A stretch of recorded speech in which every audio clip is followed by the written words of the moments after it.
The difference between corporate and company security. The basic security management organizational structure. It's vitally important when understanding security management to remember that it functions as a key part of an organization or business, but is often not recognized as such within that organization. This contributes to the reason for there being no fixed organizational structure for security management. Instead, a successful security management department needs to be malleable and adapt its organizational structure to the needs of the individual company based on experience, historical events concerning security, budget, business priorities. An example organization. Security convergence is the technique used these days to reduce security risks and involve security functions being centralized to a central security organization in order to facilitate a close working relationship. However, some security functions are often dealt with separately from the central security management operation, reducing the impact of security convergence. This usually happens in cybersecurity, physical security protection, business continuity management, fraud prevention. This is usually because individual departments claim responsibility for the security of their processes. The key customers. Department and can come from within the organization itself or outside. These include internal customers. These are the customers within the organization itself. They tend to include supervisory board, management board, the key departments, employees. External customers. These are customers outside of the company who still have a vested interest in correct and well-implemented security procedures within the organization. These often include suppliers, buying customers, governments. The security culture. As with any department or organization, a culture evolves within the company that often relies on working practices and values, and usually informs how work is done. The working culture of the security department needs to reflect the wider culture of the company. For example, a security department that champions strict and outdated rules that inhibit free thinking and innovation will be unlikely to be successful in a modern, cutting-edge company. Organizational principles. While there may not be a rigid structure to security organizations, it's important to promote a set of principles that govern the department. Principles should encompass creating a logical framework for the division of work, clearly defined lines of management, a supervisor having a span of control, meaning they should only be in charge of a certain amount of people, a central management figure for people to ultimately report to, strict accountability. There should be a cohesion between the different sub-departments. This will be broken down further later in the module. Logical division of work. Creating a logical framework for the division of work is vital, especially when it comes to jobs that require multiple staff members. Without a logical division of work, task efficiency can be greatly impeded. For this reason, a framework needs to be drawn up that can adequately divide work based on a number of parameters. Parameters for the creation of a logical framework might be purpose. This involves divvying up work to individuals or teams that work towards a specific goal. Process or method. Organizing division of work into sections with similar working methods. Clientele. Work can be divided into units serving specific clients. Time. This is trickier, but with close organization, work can be divided by shift patterns. Geography. Obviously, when security personnel need to work off-site, it's important to divvy the work up by geography. The thing to remember with this system is that the security personnel still report to a security manager, not necessarily the highest-ranking manager off-site. Responsibility, authority, and accountability.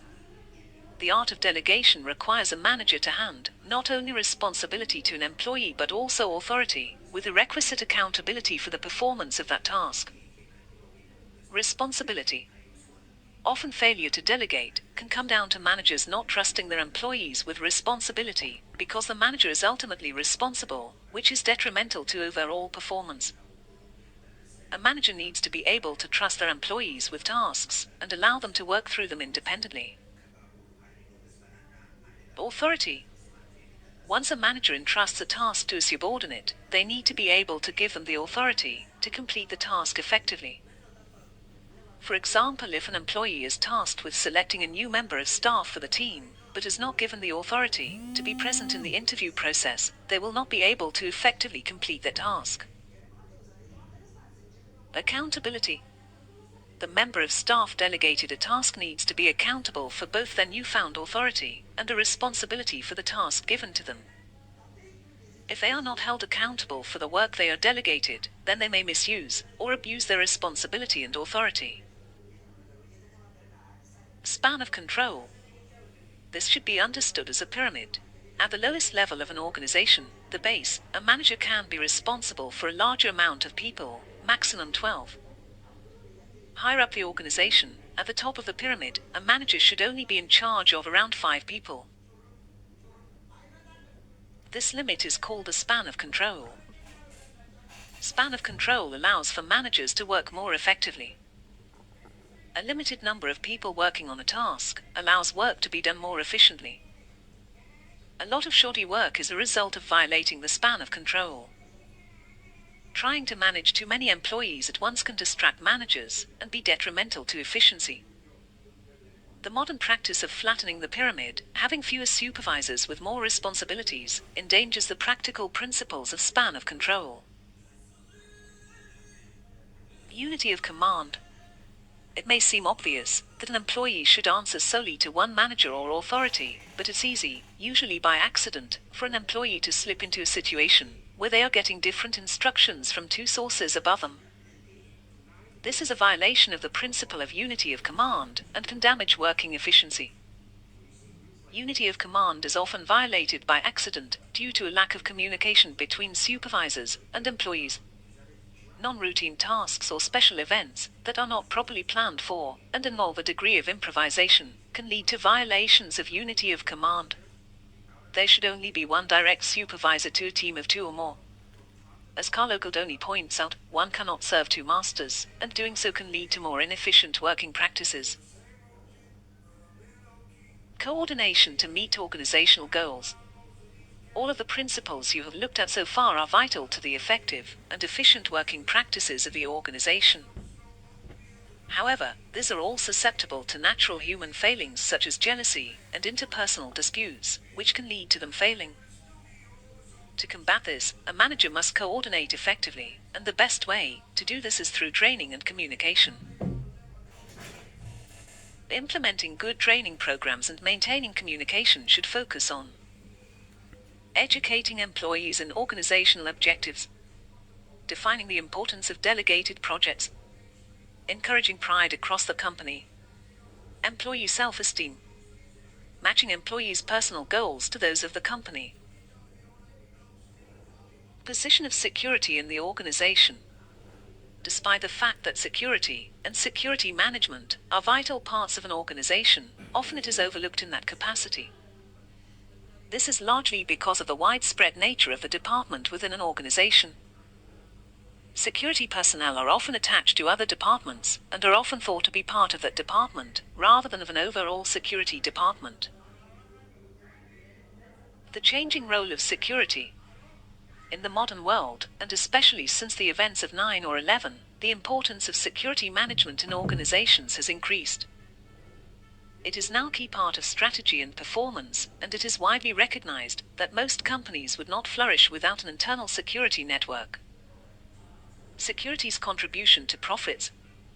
One of the easiest ways for companies to increase profits is to trust and invest in their security department, given that one of their key roles is reducing loss of inventory. Reporting.